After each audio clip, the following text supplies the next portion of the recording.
Hospital को दिखाते हुए मूवी स्टार्ट होती है, जहाँ पर हम एक डॉक्टर और एक नर्स को देखते हैं। उस नर्स का नाम एना होता है। वो डॉक्टर से ऐसे पेशेंट के बारे में पूछता है जिसके हाथ पर किसी ने बाइट कर ली थी। एना उस पेशेंट का पता करवाने रिसेप्शन पर जाती है, जहाँ पर उसे पता चलता है कि वो पेशेंट अब आईसीयू में एडमिट। तब इस बात से एना काफी हैरान होती है कि सिर्फ एक काटने से वो आईसीयू में है। एना की शिफ्ट खत्म हो गई थी और वो वहाँ से चली जाती और अपने घर के लिए निकल पड़ती। कार में बैठकर वो कार का रेडियो ऑन कर लेती है और रेडियो पर कुछ इम्पोर्टेंट न्यूज चल रही थी, जिसे वो इग्नोर करके सॉन्ग लगा लेती है। घर पहुंचकर एना देखती है कि उसका हस्बैंड बेड पर लेटा हुआ टीवी देख रहा है और जब वो दोनों हस्बैंड वाइफ आपस में बातें कर रही होते हैं तो टीवी पर इमरजेंसी न्यूज स्टार्ट हो जाती है, लेकिन वो लोगों की उस तरफ तवज्जो नहीं जाती। नेक्स्ट मॉर्निंग उनके रूम का दरवाजा अपने आप ही खुल जाता है। तब एना का हस्बैंड उठकर देखता है। वो देखता है कि वहाँ पर उनकी नेबरहुड की एक बच्ची खड़ी हुई जो कि इंजर्ड है, और जब वो बच्ची थोड़ा आगे आती है तब वो देखता है कि उसकी हालत काफी खराब है और वो फौरन उसकी तरफ भागता है और वो एना को एम्बुलेंस बुलाने को कहता है, लेकिन तभी वो बच्चे उस पर चिपक कर उसकी गर्दन पर काट लेती है, उसकी मास्क को स्किन से अलग कर देती है। एना जल्दी से उस बच्चे को हटाकर बाहर की तरफ फेंक देती है, लेकिन वो बच्चे फिर से उठकर तेजी से उसकी तरफ आने लगती है और एना जल्दी से दरवाजा बंद कर लेती है और वो देखती है कि उसके हस्बैंड का बहुत ज्यादा खून बह चुका है और वो उसे बचाने की, उसका खून रोकने की काफी कोशिश करती है, लेकिन उससे कुछ भी नहीं हो पाता और वो इमरजेंसी नंबर पर कॉल कर देती है, लेकिन आगे से सारी लाइंस बिजी होती है। वो बार बार ट्राई करती है लेकिन स्टिल लाइंस बिजी आ रही थी। तभी एना का हस्बैंड एक नॉर्मल इंसान की तरह उठकर खड़ा हो जाता है जैसे कि उसे कुछ भी ना हुआ, और जैसे ही एना उसका नाम लेकर उसे बुलाती है वो उस पर अटैक कर देता है और अब वो काफी तेज, काफी खतरनाक हो चुका था। उसकी आंखों का कलर भी चेंज हो गया था। एना किसी तरह खुद को उससे बचाकर वॉशरूम में खुद को लॉक कर लेती है और वो बाथरूम की विंडो को ओपन करने की कोशिश करती है, लेकिन वो खिड़की उससे नहीं खुलती। तभी बाहर से आवाजें एना बंद हो जाती है तो सब कुछ नॉर्मल हो जाता है। एना समझती है कि शायद उसका हस्बैंड चला गया और वो दरवाजे के पास जाकर उसे आवाज लगाती है। बस ऐसा करना ही था कि उसका हस्बैंड दरवाजे को तोड़ने लगता और अंदर घुसने लगता है। तब एना दोबारा से खिड़की को ओपन करने की कोशिश करती है और इस बार वो खिड़की खुल जाती है। एना जल्दी से खिड़की से कूदने की कोशिश करती है, लेकिन वो उसे पकड़ लेता है। तब बदले में एना उसे हिट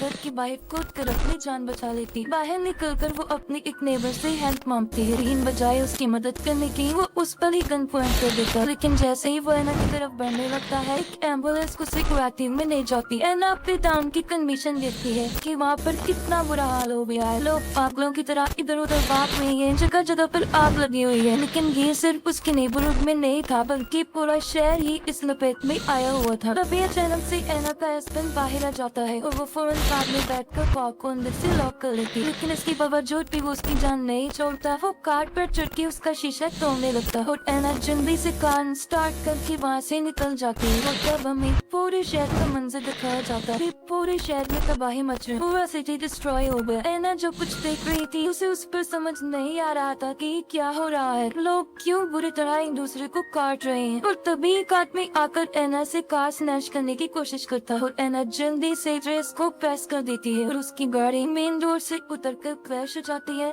और एक ट्री में जाकर लगती है, जिससे एना बेहोश हो जाती है। जब एना को होश आती है वो कार से बाहर आती है। कार से बाहर आकर एक पुलिस ऑफिसर, उसका नाम केनेट होता है, वो उसे गन पॉइंट कर देता है और उसे कुछ बोलने के लिए कहता है ताकि उसे ये पता चल सके कि वो इंसान है या ज़ॉम्बी, क्योंकि ज़ॉम्बी बोलते नहीं है। इस पर एना प्लीज कहकर इस बात का सबूत देती है कि वो एक इंसान। और जब पुलिस ऑफिसर को इस बात का यकीन आ जाता है कि वो एक इंसान है, वो आगे बढ़ जाता है और एना भी उसके पीछे पीछे चलने लगती है कि ऑब्वियसली वो एक पुलिस ऑफिसर के साथ सिक्योर है। अभी वो थोड़ी दूरी पर ही पहुंचते हैं कि सामने से उन पर कोई गोली चला देता है और वहाँ पर 3 लोग होते हैं, जिनमें एक लड़की का नाम होता है माइकल, दूसरे का होता है एंड्रयू, उनके साथ उसकी वाइफ भी होती है। उन बॉयज में एक लड़का एंड्रयू ने कहता है कि उन लोगों ने उन्हें ज़ॉम्बी समझकर उन पर गोली चलाई। तब वो पुलिस ऑफिसर केनेट आगे बढ़ता है क्योंकि उसे ये जगह, इसका नाम फोर्ट पेस्टल होता है, वहाँ पर जाना था क्योंकि उसका भाई भी वहीं पर था, लेकिन वो लोग उसे वहाँ जाने के लिए मना कर देते, ये कहते हुए कि उन लोगों ने भी वहाँ जाने की कोशिश की थी और इस कोशिश में वो लोग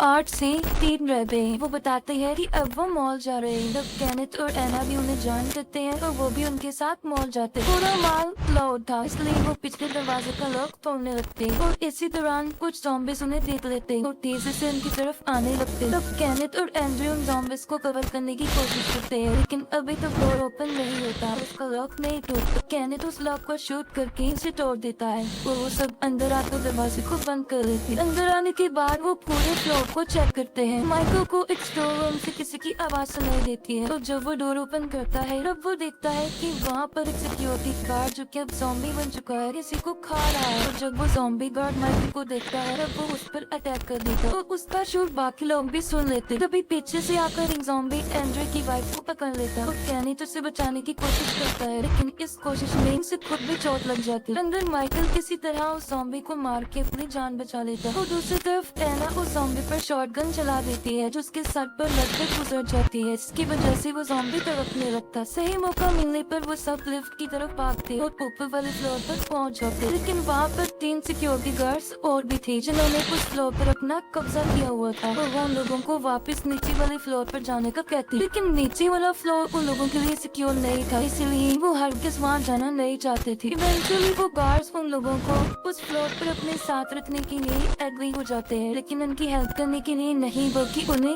बिजनेस बनाकर, और वो उनसे उनकी गन्स भी छीन लेते हैं। अंदर जाकर एना केनेथ के जख्म की पट्टी करती है और एंड्रे देखता है कि उसकी वाइफ को एक ज़ॉम्बी ने काट लिया, लेकिन वो इस बात को हाइड रखता है और किसी से शेयर नहीं करता। वो लोग टीवी देखते हैं और उन्हें न्यूज पर उन ज़ॉम्बीज के बारे में ही इंफॉर्मेशन मिलती है। ये ज़ॉम्बी सिर्फ सर में गोली मारने से ही मरते हैं और मिलिट्री ऑफिसर बताता है कि फोर्ट पेस्टर जहाँ पर केनेथ ने जाना था ये वही प्लेस थी और वो अभी तक सेफ है। अगर कोई सर्वाइवर यहाँ आना चाहता है तो वो यहाँ आ सकता है। वो सिक्योरिटी यार्ड ग्राउंड फ्लोर पर जाते हैं ताकि ज़ॉम्बी से लड़ सके। वो ज़ॉम्बी जो पानी में तड़प रहा होता है वो उस पर वो बात आजमाते हैं कि उन्हें सर पर मारने से ही वो मरते हैं और वो ज़ॉम्बी को शॉट कर देते। वो बाकी लोग छत पर सिग्नल यानी SOS लिखते हैं ताकि हेलीकॉप्टर यहाँ पर आए और उनकी हेल्प कर सके। मॉल के सामने वाली फ्लोर पर एक सर्वाइवर होता है जो वहाँ पर अकेला था। फिर हम देखते हैं कि मॉल के आसपास बहुत सारे ज़ॉम्बीज़ जमा हो रहे हैं। रात को सिक्योरिटी गार्ड सीजे उन सब लोगों को एक कंपार्टमेंट में बंद कर देता है ताकि वो कोई ऐसी वैसी हरकत ना कर सके। नेक्स्ट मॉर्निंग एक सिक्योरिटी गार्ड सिक्योरिटी रूम में जाता है और वो CCTV फुटेज में देखता है कि एक ट्रक उस मॉल यानी उनकी तरफ तेजी से आ रहा है और सब लोग उस ट्रक में बैठे हुए सर्वाइवर्स को बचाना चाहते थे, लेकिन सिक्योरिटी गार्ड सीजे जिसे सिर्फ अपनी जान प्यारी थी और वो उन्हें बचाना नहीं चाहता था। तब दूसरा सिक्योरिटी गार्ड उसकी इस बात पर एग्री नहीं करता तो वो उसे भी मारने की धमकी देता। इसी बहस के दौरान मौका मिलते ही वो सब उनसे उनके हथियार छीन कर अब उन्हें प्रिजनर्स बना देते हैं और फिर वो ट्रक वाले लोगों को बचाने जाते हैं और उन लोगों को पिछले डोर पर आने का सिग्नल देते। ड्राइवर ट्रक को बैक करके दरवाजे पर ट्रक लगा देता है। तब माइकल और एंड्रे उन्हें बचाने के लिए बाहर आते हैं और एक कपल पहले ही ट्रक पर चढ़कर खुद को सेव कर लेता है, लेकिन वो कहते हैं कि ट्रक के अंदर भी 6 लोग हैं। अब सारे ज़ॉम्बीज़ उनकी तरफ बढ़ने लगते हैं और वो दोनों उनका मुकाबला करते हैं, उन्हें मारते हैं, लेकिन वो ज़ॉम्बीज़ तादाद में बहुत ज्यादा थे तो वो जल्दी से भागकर दरवाजे को लॉक कर लेते और वो लोग उन ट्रक में बैठे सारे सर्वाइवर्स को बचा लेते हैं और वो टोटल 8 लोग। अब क्योंकि उनके पास ट्रक भी था तो केनेथ फोर्ट पेस्टर के लिए जाने लगता है, जिस पर एक सर्वाइवर उसे ये कहकर मना कर देता है कि फोर्ट पेस्टर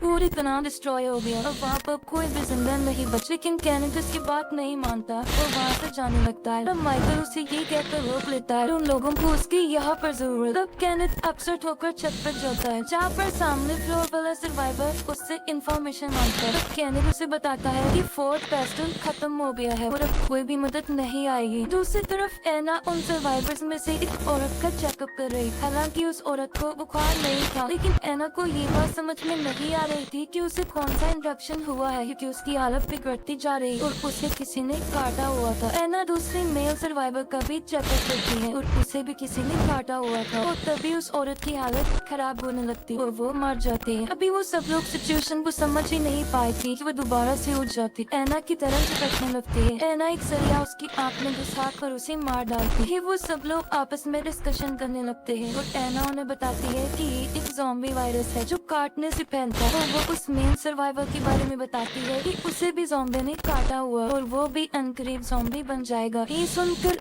एंड्रे काफी हैरान और परेशान हो जाता है कि उसकी वाइफ को भी ज़ॉम्बी ने काटा हुआ था। वो चुपके से उसके पास चला जाता है। तब माइकल कहता है कि हमें उस मेल सर्वाइवर को मार डालना चाहिए वरना उनमें से भी कोई नहीं बचे। वो गन लेकर उसे मारने के लिए जाता है। एना जाकर उस आदमी को बताती है कि माइकल उसे मारने आ रहा, लेकिन वो उसकी बात को मजाक ही समझता। माइकल आकर उसे कहता है कि वो सबके लिए खतरा है, उसे मरना होगा क्योंकि वो इन्फेक्टेड है। ये बात सुनकर वो मरने के लिए तैयार हो जाता है। एंड्रे अपनी वाइफ के पास जाता है और उसे इस बारे में कुछ भी नहीं बताता, बल्कि ये कहता है कि उसका जख्म अब ठीक हो रहा। निकोल अपने फादर को गुड बाय कहती है। केनेथ उस पर नजर रख रहा था क्योंकि वो उसके ज़ॉम्बी बनने का वेट कर रहा था और जैसे ही निकोल का बाप ज़ॉम्बी बनता है वो मौका देते ही उसे शूट कर देता। अब वो सब लोग खुशी खुशी वहाँ पर अपनी जिंदगी गुजारने लगते हैं क्योंकि वहाँ पर किसी भी चीज की कोई कमी नहीं। एंड्रे ने अपनी वाइफ से किसी को भी मिलने नहीं दी और केनेथ और सामने वाले सर्वाइवर के बीच भी बोर्ड नोट के जरिए बातचीत होती रहती थी और वो सब लोग काफी इंजॉय कर रहे थे। लेकिन टाइम गुजरने के साथ साथ मौत की बाहर ज़ॉम्बीज़ की तादाद में भी इजाफा हो रहा था। एक दिन वो सब बैठकर डिनर कर रही होती और तभी लाइट चले जाते हैं और हर तरफ अंधेरा छा जाता है। तब केनेथ, माइकल, सिजी और सिक्योरिटी गार्ड बेसमेंट में जनरेटर के लिए जाते हैं। वहाँ पर उन्हें कुछ आवाजें सुनाई देती है और वहाँ पर उसकी मौजूदगी का एहसास होता है और अचानक से उनके सामने एक डॉग आ जाता है।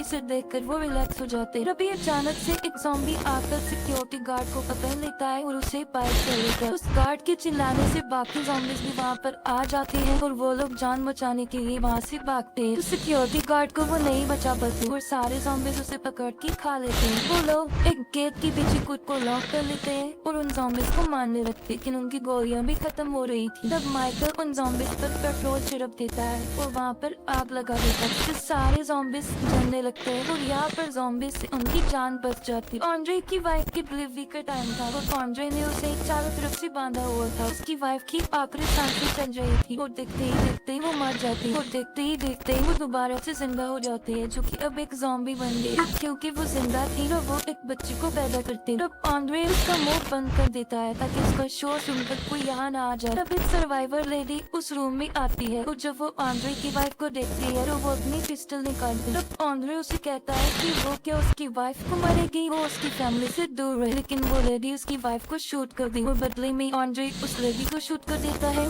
मरते ही वो लेडी एंड्रे पर भी गोली चला देती और वो भी मर जाती। शोर की आवाज सुनकर सब लोग वहाँ पर आते हैं और वो देखते हैं कि वो सब मर गए हैं, लेकिन वो बच्ची अभी जिंदा है। एना उसके सीधे से घबराहट आती है तो वो देखते हैं कि वो ज़ॉम्बी है, यानी वो इन्फेक्टेड ही पैदा हुई है और एना उसे भी मार डालती है। देखकर वो सब लोग आपस में डिस्कस करते हैं कि वो ज़ॉम्बीज़ के शिकार में आकर ऐसे हरगिज़ नहीं मरेंगे। तब माइकल उन्हें बताता है कि उसने बेसमेंट में 2 बसेस देखी थी और वो उसमें बैठकर यहाँ से भाग सकते हैं। तब एक सर्वाइवर मजाक में कहता है कि उसके बाद वो उसकी बोट पर जाएंगी और वहाँ से वो भाग जाएंगे। तब ना चाहते हुए भी सब लोगों को इस रिस्की प्लान पर एग्री होना पड़ता है और वो डिसाइड करते हैं कि बोट से जाने के बाद वो एक ऐसी जगह पर जाएगी जहाँ पर कोई भी आबादी नहीं होगी। वो लोग उस जगह पर अपनी सिक्योरिटी के लिए पूरा इंतजाम करती है क्योंकि वहाँ पर किसी चीज की कोई कमी नहीं। केनेथ सामने वाले सर्वाइवर को बताने जाता है कि सिर्फ 5 दिन रह गए और वो सर्वाइवर कहता है कि वो भूखा है। उसकी हालत देखकर ऐसा नहीं लग रहा था और ये 5 दिन तक बगैर खाए पिए वो जिंदा रही। वो उस डॉग के ऊपर खाने का सामान और एक वॉकी टॉकी रखकर रस्सी के जरिए उसे नीचे उतार देता है और वो सामने वाला सर्वाइवर विसल बजाकर उस डॉग को अपनी तरफ बुला लेता और एक छोटे से दरवाजे से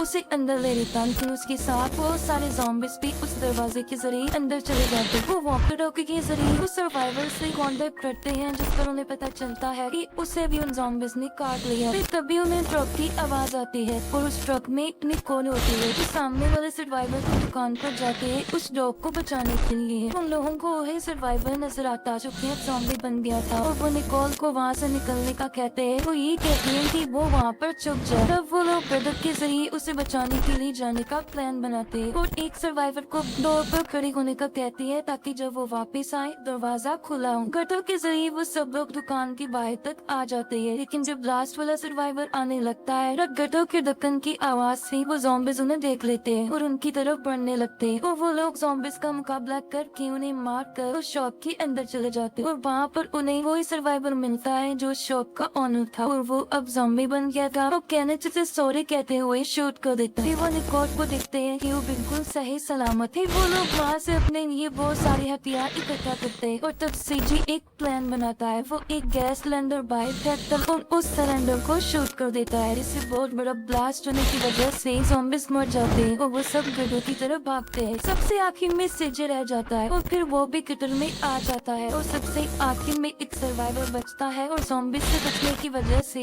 वो गड्ढे में जा गिरता है। उससे उसकी टांग फूट जाते हैं। सिजे उसे बचाने की कोशिश करता है लेकिन नहीं बचा पाता। वहाँ पर बहुत सारे ज़ॉम्बीज आ जाते हैं। वो सब लोग किसी तरह दरवाजे पर आ जाते हैं और देखते हैं कि वहाँ पर वो सर्वाइवर नहीं है जिसे वो छोड़ कर गए थे और दरवाजा भी लॉक है। और तभी वहाँ पर ज़ॉम्बीज भी आ जाते हैं जो तादाद में काफी ज्यादा थे और अब वो समझ गए थे कि उनकी मौत उनके सामने। तभी एना आकर वहाँ पर दरवाजा खोल देती है और वो सब लिफ्ट की तरफ भागते हैं और बेसमेंट में चले जाते हैं। और फिर वो लोग जल्दी से बसेस में बैठ कर वहाँ से बाहर निकलने लगते हैं। बाहर लाखों की तादाद में ज़ॉम्बीज थे जो उन्हें चारों तरफ से घेर लेते। वो लोग उन ज़ॉम्बीज के बीच में फंस चुके थे। ज़ॉम्बीज उनकी बसेस को पलटने लगते हैं और वो उन्हें मारने लगते हैं गोलियों से और चेनसो से। तभी सिजी एक गैस सिलेंडर जलाकर ज़ॉम्बीज की तरफ फेंकता है और मौका मिलने पर बिल्कुल ठीक वक्त पर वो उस सिलेंडर को शूट कर देता है और बहुत बड़ा ब्लास्ट होने की वजह से काफी ज़ॉम्बीज मर जाते हैं और उनका रास्ता साफ हो जाता है और वो लोग वहाँ से निकल जाते हैं। केनेथ देखता है कि उनकी बस के पीछे एक ज़ॉम्बी लटका हुआ है। तब एक सर्वाइवर उसे मारने के लिए चेनसो को स्टार्ट करता है। अब मोड़ आ गया था और केनेथ को बस को मोड़ना था और इसकी वजह से सर्वाइवर का बैलेंस खराब हो जाता है और वो सीधा जाकर एक फीमेल सर्वाइवर के ऊपर गिरता है और चेनसो की वजह से वो कट जाती है और वो आदमी खुद भी कट जाता है और उनकी बस भी